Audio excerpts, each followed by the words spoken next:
मिस्र में एक अद्भुत फकीर हुआ है झुन्नून। एक युवक ने आकर उससे पूछा, मैं भी सत्संग का आकांक्षी हूँ, मुझे भी चरणों में जगह दो। झुन्नून ने उसकी तरफ देखा, दिखाई पड़ी होगी वही बुद्ध की कलछी वाली बात जो दाल में रहकर भी उसका स्वाद नहीं ले पाती। उसने कहा, तू एक काम कर। खीसे में से एक पत्थर निकाला और कहा, जा बाजार में, सब्जी मंडी में चला जा और दुकानदारों से पूछना कि इसके कितने दाम मिल सकते हैं। वह भागा हुआ गया। उसने जाकर सब्जियां बेचने वाले लोगों से पूछा। कई ने तो कहा, हमें जरूरत ही नहीं है, दाम का क्या सवाल, दाम तो जरूरत से होता है, हटाओ अपने पत्थर को। पर किसी ने कहा कि ठीक है, सब्जी तौलने के काम आ जाएगा, तो 2 पैसे ले लो, 4 पैसे ले लो। पत्थर रंगीन था, मन को भा रहा था, पर झुन्नून ने कहा था, बेचना मत, सिर्फ दाम पूछकर आ जाना। ज्यादा से ज्यादा कितने दाम मिल सकते हैं? सब तरफ पूछकर आ गया। 4 पैसे से ज्यादा कोई देने को तैयार नहीं हुआ। आकर उसने झुन्नून से कहा कि 4 पैसे से कोई 1 पैसा ज्यादा देने को तैयार नहीं है। बहुत तो लेने को ही तैयार नहीं थे। कईयों ने तो डांट कर भगा दिया।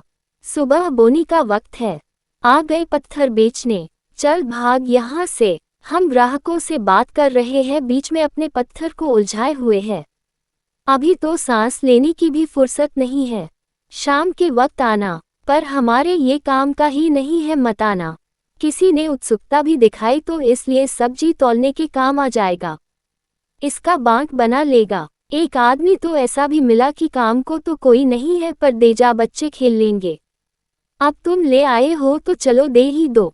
और ये 4 पैसे बड़ी दया से 4 दे रहे थे, जैसे मुझ पर बड़ा एहसान कर रहे हो, कहो तो बेच आऊं। गुरु ने कहा, अब तू ऐसा कर, सोने चांदी वाले बाजार में जा और वहां जाकर पूछा, लेकिन बेचना नहीं है, सिर्फ दाम ही पूछकर आने हैं, चाहे कोई कितने ही दाम क्यों न लगाए, क्योंकि यह पत्थर मेरा नहीं, यह मेरे पास किसी की अमानत है, इसलिए मैं तुझे दे देता हूँ, केवल इसे अमानत ही समझना, और वह भी अमानत पे अमानत। इसे बेचने का हक न तो मेरा है न तेरा, इस बात को गांठ बांध ले। वह बाजार गया, वह तो हैरान होकर लौटा। सोने चांदी के दुकानदार 1000 रुपये देने को तैयार है। भरोसा ही नहीं आ रहा, कहाँ 4 पैसे और कहाँ 1000 रुपये, कितना फर्क हो गया। एक बार तो लगा कि बेच ही दे, यह आदमी बाद में 1000 दे या न दे, पर गुरु ने मना किया था, इसलिए उसके हाथ बंधे थे, वरना तो वह कब का बेच चुका होता। लौटकर आया और अपने गुरु को कहने लगा, इस पत्थर के एक आदमी 1000 रुपये देने को तैयार हो गया है, 500 से तो कम कोई देने को तैयार ही नहीं था, अब कहो तो इसे बेच आऊं। गुरु ने कहा, अब तू ऐसा कर, इसे बेच मत देना, बात तुझे याद है न, यह मेरे पास अमानत है, ये अमानत मैं तुझे दे रहा हूँ, अब तू जा, हीरे जवाहरात जहाँ बिकते हैं, जौहरी और पारखी जहाँ है, वहाँ ले जा, लेकिन बेचना नहीं है, चाहे कोई कितनी भी कीमत क्यों न लगाए, तेरे मन में कितना ही उत्साह और लालच आ जाए, बस मोल भाव करना है, कीमत पता करनी है, कितने का बिक सकता है। वह गया तो और भी चकित रह गया, वहाँ तो 10 लाख रुपया तक देने को तैयार है इस पत्थर के। वह तो पागल ही हो गया, उसे लगा कहीं मैं सपना तो नहीं देख रहा, कहाँ 2 पैसे 4 पैसे और कहाँ 1000 और कहाँ लाखों।